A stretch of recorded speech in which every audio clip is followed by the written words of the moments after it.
Back to tonight's first-in-the-nation caucuses in Iowa.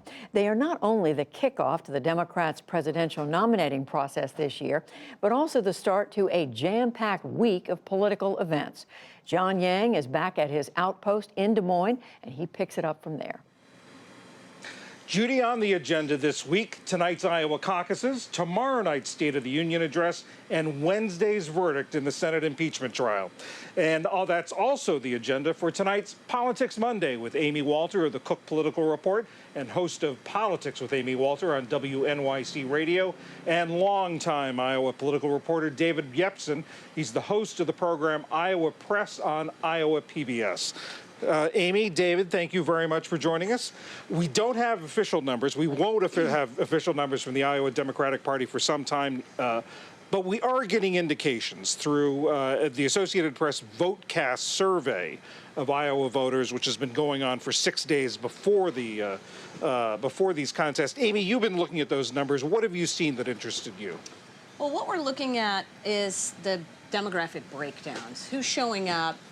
Are there new voters showing up, older voters, younger voters? What percent of the electorate do they make up? And how are they dividing themselves among the candidates? And so what we had seen from the VoteCast system is among the very liberal voters, for example, and I don't know if we're able to bring that up, but among very liberal voters, Bernie Sanders doing very well, as you can see. He and Elizabeth Warren accounting for about 75% of all of the people who define themselves as very liberal. Now you get to the liberal voters, and once again, it's Sanders and Warren who are leading the way, but with Buttigieg breaking into the top three here.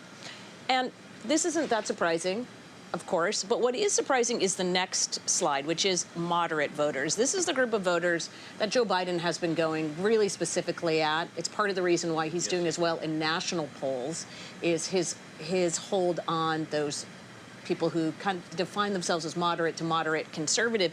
And you see here that, at least from this VoteCast data, that vote is getting split pretty evenly with Amy Klobuchar and Pete Buttigieg. And that can tell us something about tonight, which is Bernie Sanders, Elizabeth Warren really dominating among very liberal voters, and the half of the voters who are coming into the polls saying they're moderate, splitting their vote three ways. It makes it more likely that you'll see someone from the liberal camp into the top of the caucuses.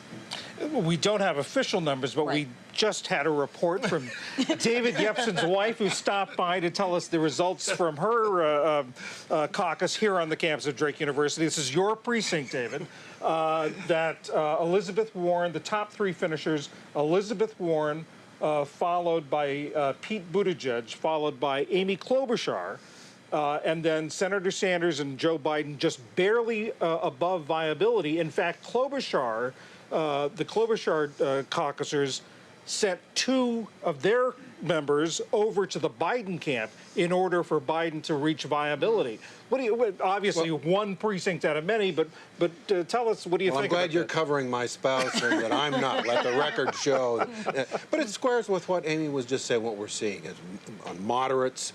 This is a blue-collar precinct. This has students in it. This has middle class, upper middle class, a nice combination of people.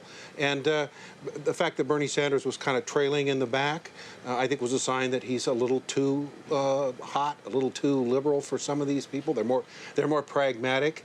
And I think Joe Biden's performance here is probably pretty telling too. That a lot of people were worried about him, how dynamic he would be as he passed his prime.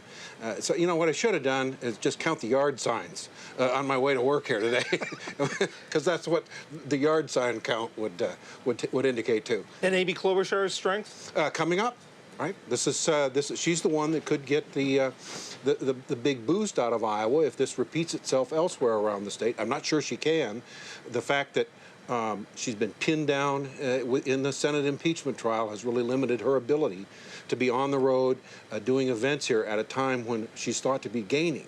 So she could be a big winner here, but the impeachment may make her stumble. Amy, so much of Iowa is sort of expectations, whether you meet expectations, exceed them, and sort of the momentum effect.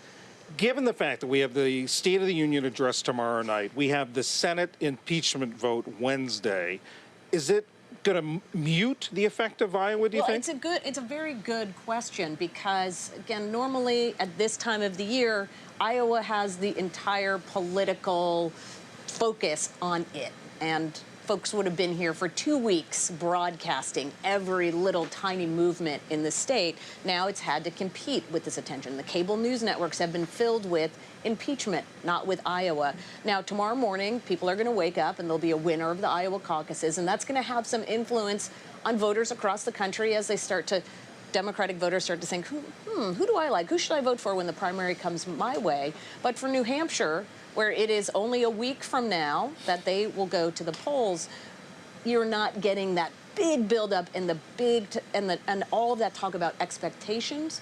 So it may sort of blunt some of the momentum, or if you did not do as well, blunt some of that. You're going to be desperate in New Hampshire. Yeah, I think Amy's right. I think the impeachment thing really has muted the Iowa megaphone here, not just in New Hampshire, but around the country, which may mean the old adage about there are 3 tickets out of Iowa, the top 3 finishers, it may not hold true. More people, more candidates could be able to keep going. That's right. They have some money. They've already got organizations there. That it may be not as pronounced as it has been in the past. You know, it's not just the numbers we're getting. We're going to get 3 different numbers tonight. What effect is that likely to have, or could that have?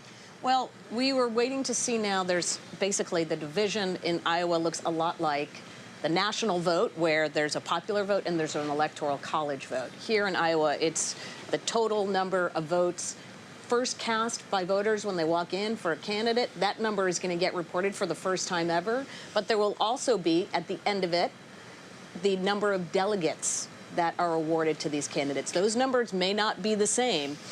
Like the Electoral College, Iowa prizes being able to be geographically diverse, having your support spread out around the state.